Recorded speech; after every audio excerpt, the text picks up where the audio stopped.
Hello everyone, I'm Kristel and Celemin from the Batangas State University, Alangilan campus, taking Bachelor of Science in Information Technology from the section 2105. This video is all about the tutorial for the chapter 5 and the chapter 5 entitled Ethernet. So the OSI layer, physical layer provides the means to transport the bits that make up a data link layer frame across the network media. So the Ethernet is now the predominant LAN technology in the world. So the Ethernet is the most common or uh, predominant plan in the technology in the world. So next is Ethernet encapsulation. So this model, I talked it in the previous chapters. So the physical and the data link layer. So the Ethernet encapsulation. Uh, I said before that I said a while ago that Ethernet is the most widely used LAN technology today. So um, the Ethernet is the most used. So in different countries, the technology the Ethernet uh, they are using. Ethernet supports the data bandwidth of 10 Mbps, 100 Mbps, 1 Gbps, 10 Gbps, 40 Gbps, and the 100 Bps. So that's why it is the most common or the most used LAN technology in the world. The max sublayer as shown in the figure. So this is the figure. So the data encapsulation. So the frame delimiting, and then the addressing and the error detection. So that is the in the data encapsulation. The data in the media access control is the control of frame placement on and off the media, and then the media recovery. So what I call the let's first focus on the frame delimiting. So the framing process provides important delimiters that are used to identify a group of bits that make up a frame. So they need to have a delimiting so that they can um, identify the group of bits easily. So the addressing the encapsulation process contains the layer 3 PDU and also provides the data link layer addressing. So the addressing is for the encapsulation process, and then error detection is contains a trailer used to detect any errors in error detection. So it means that it's used to detect the errors. Then the media access control, the second responsibility of the MAC sublayer.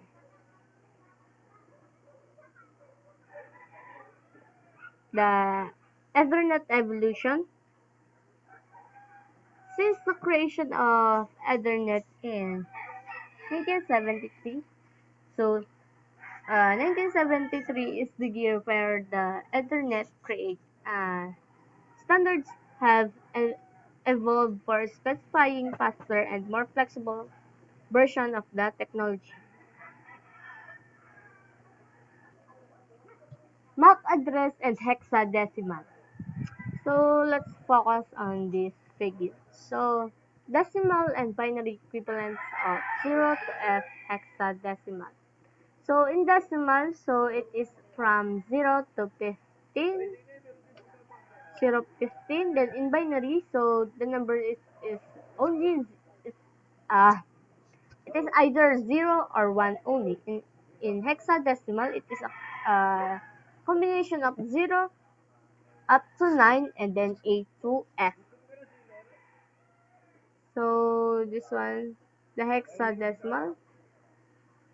So these are the example of the decimal, uh, and then the binary. So the binary is only 1 and 0, and the hexadecimal is this one.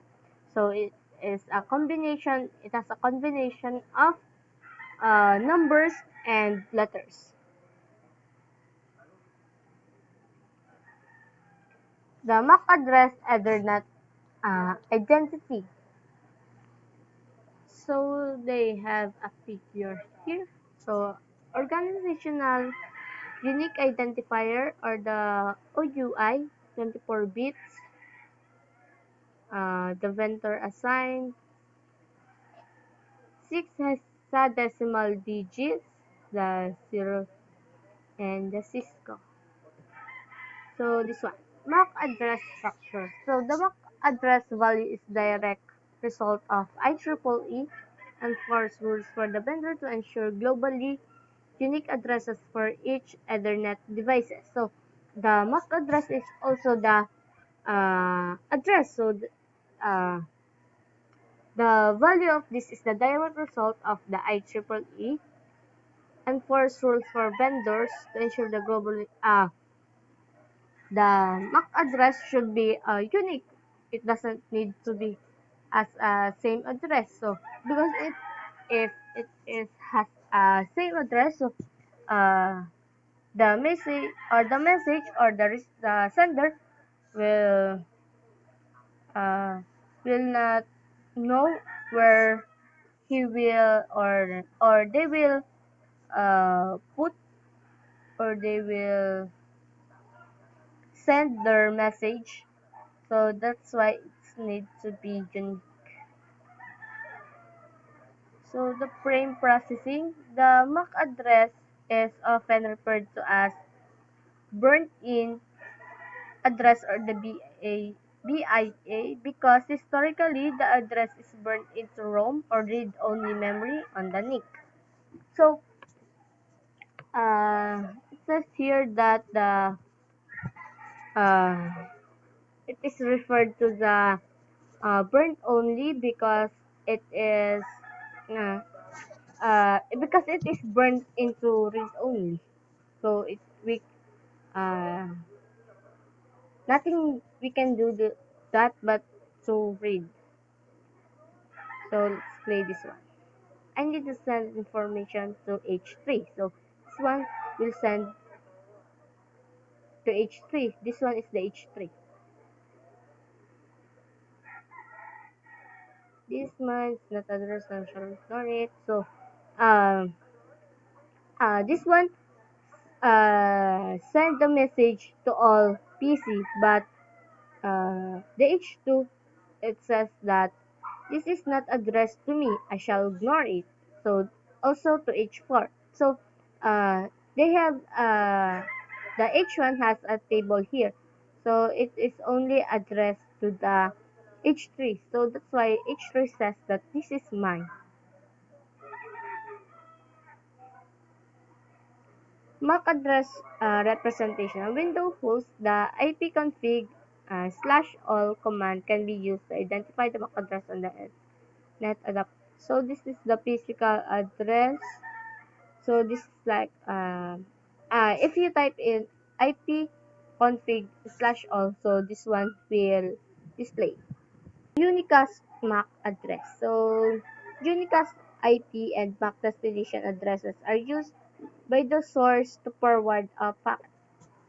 Then the unicast is only for one. Like for example, this one. The H1 is only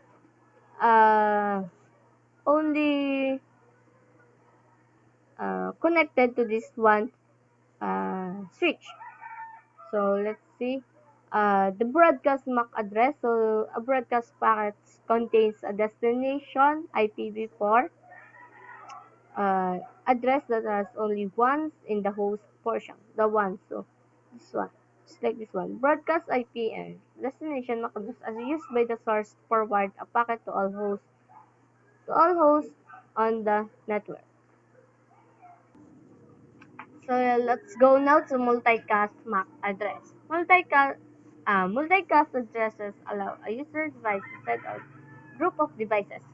So it can now send this one into group of devices because it is a multicast. So the devices that belong to the multicast are assigned to a multicast group IP address. So they have a group IP address. So let's go now to switch fundamentals. The MAC address, this one. Maybe this one are the ports. Then MAC addresses are shortened for demonstration purposes.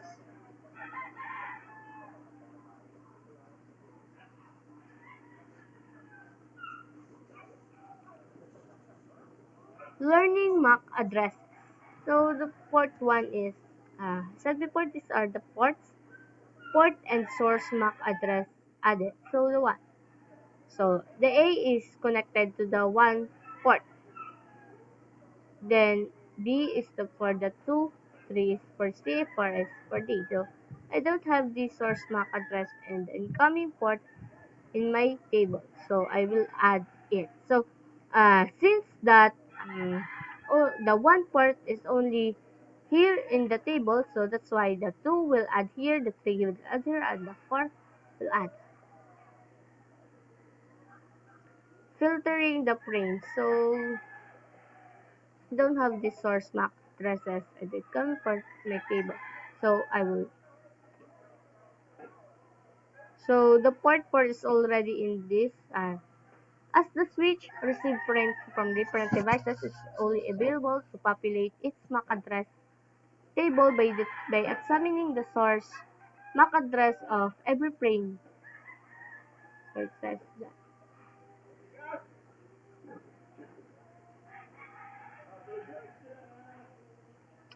This one, switch packet forwarding method.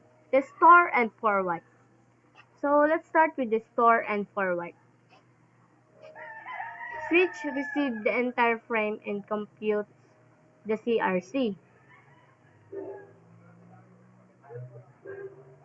If the CRC is valid, the switch looks up the destination address which store and forward. So just like this one. Receive the entire frame and computes the CRC. The cut through is forwards the frame before it's entirely received. So this one will receive first, and then it will compute the CRC. But in cut through, so it will forward first before it is received entirely. So the cut through switching.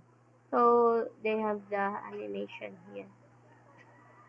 Switching table. A cut through switch forwards the frame before it's sent. So let's repeat.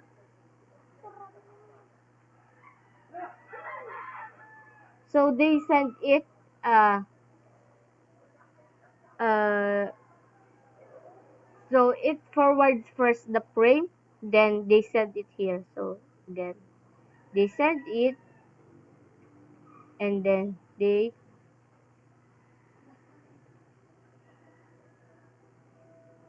fast forward switching, so switch offers the lowest level of latency. The fast forward has the lowest level of latency. The fragment free switching is the switches stores in the first 64 bytes of the frame before forwarding.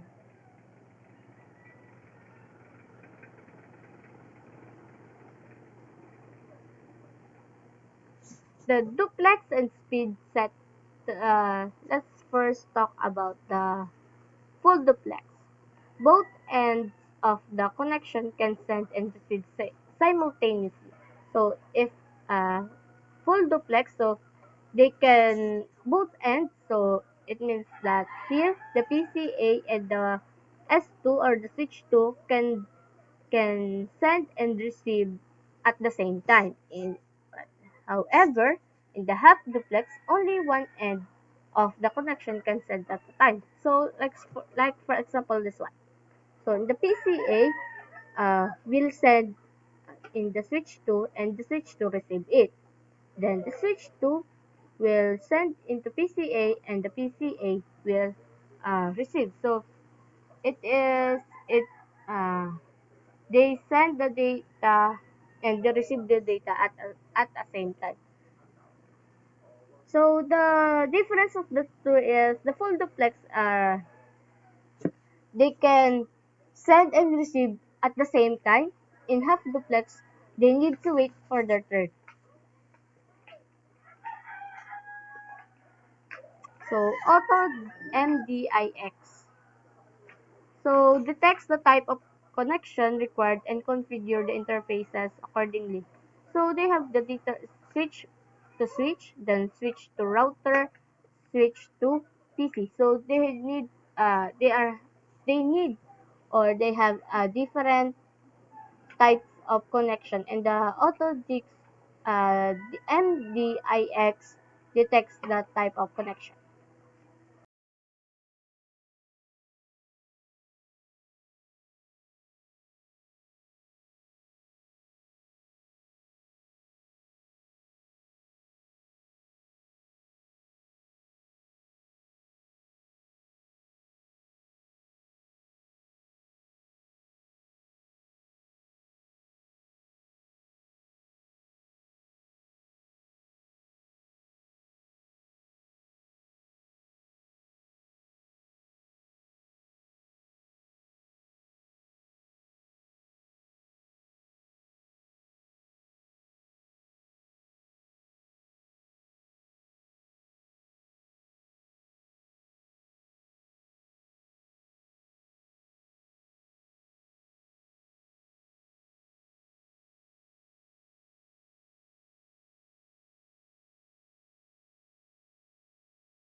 Removing entries from ARP table.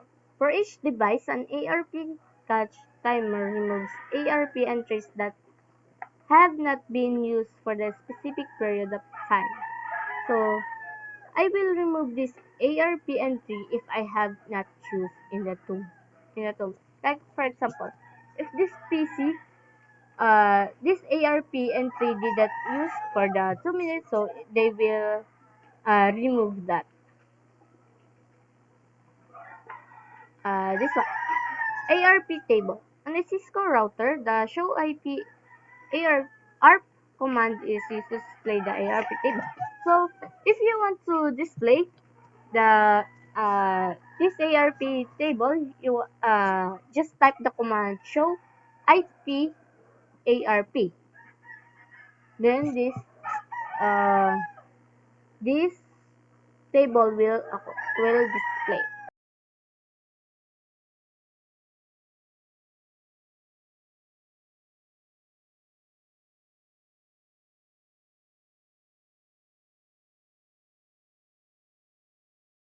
So Ethernet smoke. Sure.